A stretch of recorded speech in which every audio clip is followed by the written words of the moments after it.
নেতা যদি স্টেজে এসে বলে আল্লাহর কোরআন দিয়ে দেশ চলবে, এটা রাজনৈতিক বক্তব্য, এই বক্তার ওয়াজ মানি না, ওই নেতাকে জুতার পিটা দিয়ে স্টেজ থেকে নামায় দিবেন। বেটা, তুই যদি মুসলমান হোস, তুই যদি মুসলমানের বাচ্চা হয়ে থাকিস, তোকে তোর স্পষ্ট কণ্ঠে বলতে হবে, আমি খালি নামে মুসলমান নই, আমার কলিজার দাবি বাংলাদেশকে রক্ষা করতে চাইলে আগামীর ২৬ সালের পার্লামেন্টে প্রত্যেকটা আইন পাস করতে হবে আল্লাহর কোরআনের সংবিধান দিয়ে।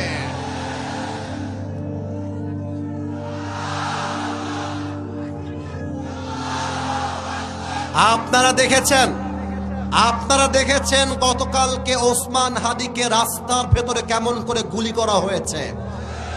আমি বলতে চাই, ওসমান হাদির মতো যুবকদেরকে যদি দেশে বাঁচিয়ে রাখতে চান, গণতান্ত্রিক আইন দিয়ে হবে না, ব্রিটিশ আইন দিয়ে হবে না, আল্লাহর জমিন দিয়ে, আল্লাহর আইন দিয়ে দেশ চালন করতে হবে। যুবক ভাইরা আমার, আপনি কোরআন দিয়ে আইন পাশ করেন। কোরআন কি বলছে দেখেন, কোরআন বলতেছে যে তোমার চোখ তুলবে তার চোখ তুমি তুলে ফেলো, যে তোমার হাত কাটবে তুমি তার হাত কেটে ফেলো, যে তোমার পা কাটবে তুমি তার পা কেটে ফেলো, যে তোমার জান নেবে তুমি তার জান নিয়ে ফেলবা। এটা জানে কোরআন।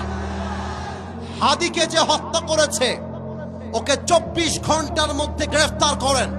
বাইতুল মুকাররমের সামনে ওপেন স্লটে লক্ষ লক্ষ মিডিয়ার সামনে ও যেমন হাদির মাথায় গুলি করেছে, ওকেও মাথায় গুলি করেন। দেখবেন ওই রকম খুনি ডাকাত বাংলার মাটিতে আর জন্মগ্রহণ করবে না। মার রব্বুক, আমাদের রব এক সত্তা, তিনি কে? আল্লাহ আমার রব, আল্লাহ আমার রব, দমে দমে তনু মনে তারি অনুভব। ঠিক কিনা বলে?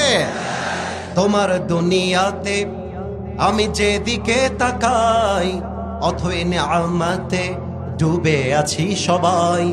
পাখপাখালির কণ্ঠে শুনি তাসবিহ কল রব, তাসবিহ কল রব। বলেন আল্লাহ আমার রব,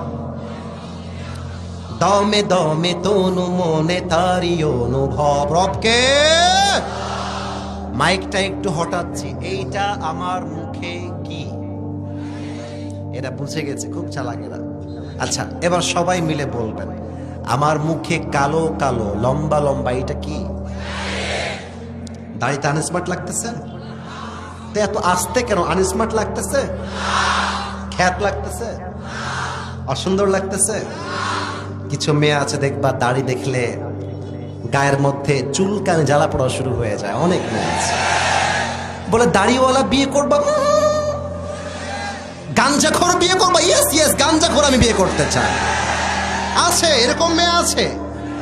দাড়িওয়ালা দিনদার পছন্দ হয় না, গাঞ্জাখোর দেখলে ক্রাশ খায়।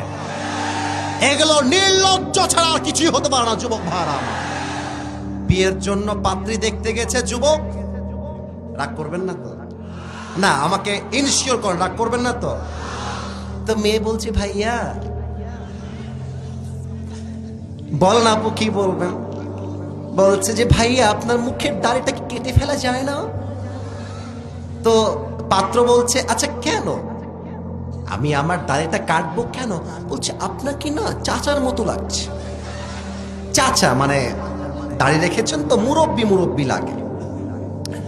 তা আমি, বেয়াদবি নিবেন না, being very humble and being very honest, মন থেকে বলছি, মাথায় রাখবা, যেই মেয়ের দাড়িওয়ালা পছন্দ নয় ওরে বলবা আচ্ছা আপু তাই, দাড়ি পছন্দ না তাই না, আচ্ছা ঠিক আছে আপু যান, নট अ बिग डील, हर कोई हमारे जैसा थोड़ी ही होगा, हमारे लायक तो हर कोई हो भी नहीं सकता।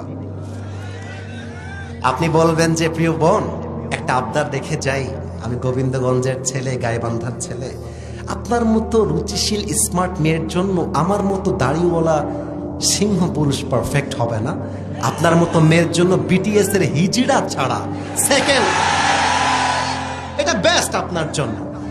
যেহেতু আপনার রুচিতে সমস্যা, আপনার মতো মেয়ের জন্য বিটিএস এর হিজড়া ছাড়া সেকেন্ড কোনো অপশন আমাদের কাছে নাই।